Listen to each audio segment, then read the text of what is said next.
and welcome to episode 1 of Mildred Rides. To kick off the new year, I wanted to look back at some of the highlights from 2021, particularly in relation to people, groups and events that contributed to making cycling more inclusive for everyone. Now, I've got a long list and I could talk about all of them in depth, but I would be here for a very long time.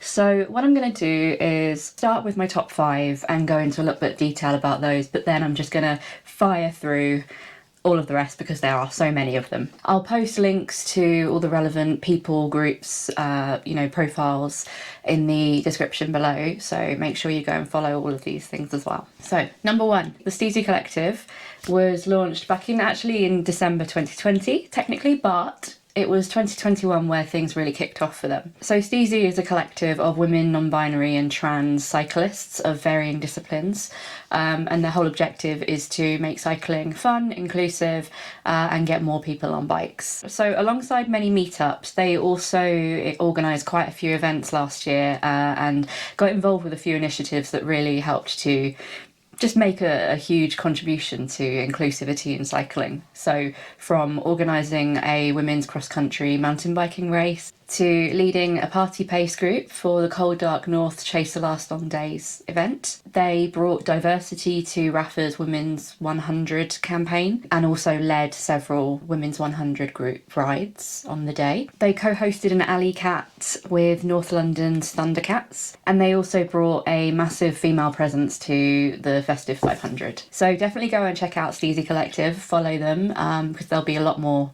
events going on this year and it'll be really exciting. Number 2, Sisters in the Wild. Oh my god, Sisters in the Wild was just wonderful. It's a women and non-binary gravel festival held in the Lake District with beautiful riding, campfire chats. There are women-led bike maintenance sessions, and it's a hugely inspirational event to go to.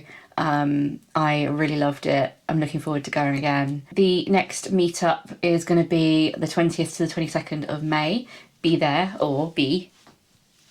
Oh, the sun is getting really bright. Number 3, the sheer amount of women-led cycling communities that have popped up all over the country. This is incredible. I could list all of them. There are so many now. What you should do is go and check out Cersei Potty's interactive map of all of the groups in the UK.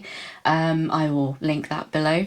But just to name a few, there's the New Forest Off-Road Club, there's the Lakes Gravel Gang, the Peaks Gravel Gang, there's Northern Roll in Manchester, there's Rooting For You in Bristol, there's the Funny Collective, Right Good Bike Club, the Bicycle Adventure Club, Women's Monthly Cycle, Canterbury Off-Road Club. There are just so many. So go and check out that map and find your nearest club. And if you don't have one near you, start one. It's so easy, and you will be amazed at how much thirst there is for inclusive cycling clubs. So go do that. Number 4, All Bodies on Bikes. Oh, this movie, 13-minute long video from Shimano starring Marley Blonsky and Kaylee Kornhauser, and it is a beautiful piece of cinema. It speaks to people who are struggling with their own body image and just want to get outside and enjoy themselves and have an adventure on their bike. It's stunning. I love it so much. It's so inspiring, and it also spawned an Instagram community. So there's an All Bodies on Bikes Instagram account, and they share pictures of people out on their bikes having their own adventures, all different shapes and sizes. It's just mwah. Number 5, the Cycling UK 100 Women in Cycling. So this happens every year, and it's always a joy to see so many wonderful people being acknowledged for the work that they do. Essentially, it's naming 100 women who have contributed to cycling that year in terms of making it more inclusive,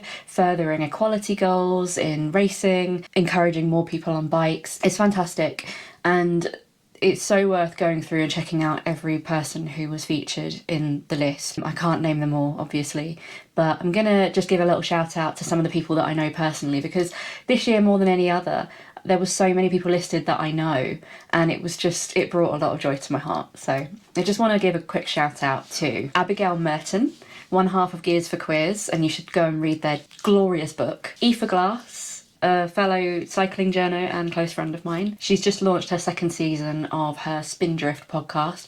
Go give that a listen. Biola Babawali is the chair of Velocity Posse, and she's also a ride leader, and she's a joy to ride with. Daisy Adams, 4 years old, and an absolute shredder. Go follow her. Imi Sykes, a cycling influencer you should absolutely be following. Jess Morgan, she's a Rafa marketing exec. She's a wonderful representative of queer women of colour. Kitty Dennis, co-founder of Steezy Collective and just an absolute badass, and I love her. Lily Bevan, another fellow Steezer. She's the co-founder of Women in Tandem, a women-led community bike collective. Tamsin Dewar, another amazing LGBTQ plus woman of colour in cycling. She's also the founder of the Switching Gears Festival. Vera Ngozi Sambrook, ultra-distance cyclist and recipient of the first ever ultra-distance cycling scholarship.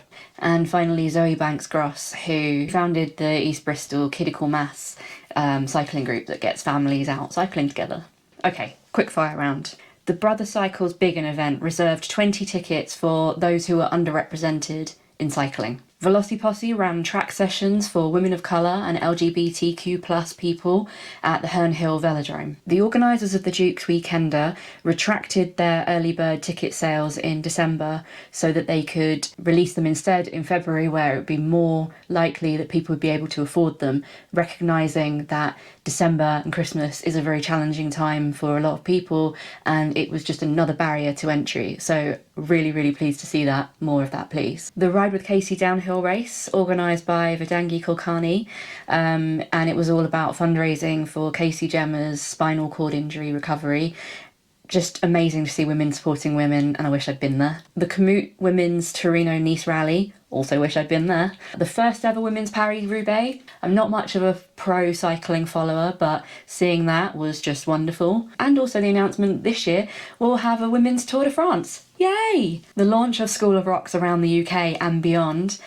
That was just amazing to see. Check out School of Rocks and find your local school and get shreddy with some other really like-minded, lovely people. The Women of Colour Cycling Collective registered as a charity, and they're actively promoting and encouraging women of colour to cycle. Broken Spoke in Oxford and Bike for Good in Glasgow both announced funded bike mechanic training, which is just amazing. Staya Cycles launched the second ultra-distance cycling scholarship. The Bristol Bike Project secured its own premises, which is huge when you think about how so many of these community cycling projects are beholden to landlords and peppercorn rent and often being turfed out of their premises because of development. To see the bike project purchase its own building and then successfully crowdfund to do it up was just monumental, and I'm so proud of them. Speaking of crowdfunders, Frit Tam's Glide for Pride journey was a joy to follow, and I cannot wait to see his movie when it comes out. Shifter, a brand new digital magazine about everyday people enjoying their bikes despite the obstacles in their way. That came out late last year. Really looking forward to seeing more on that. Early in 2021, Aisha McGowan held the Abundance Summit, which was all about celebrating black and brown joy in cycling and the outdoors. Velociposse took on British cycling with an open letter urging them to be more inclusive to non-binary and trans athletes. That was just a mega. And finally, Ruler Magazine's Empower issue, chock full of inspiring articles from underrepresented folks and just stunning in a beautiful package. Get your hands on a copy of it if you can. It's just glorious. Okay, I'm out of breath. Did I miss something? If there is something that I have not talked about that you just think was absolutely incredible and marked a real changing point for cycling and inclusivity, pop it in the comments, and don't forget to like, subscribe and ring the bell. I will see you next week. Thank you so much for watching. Happy tailwinds.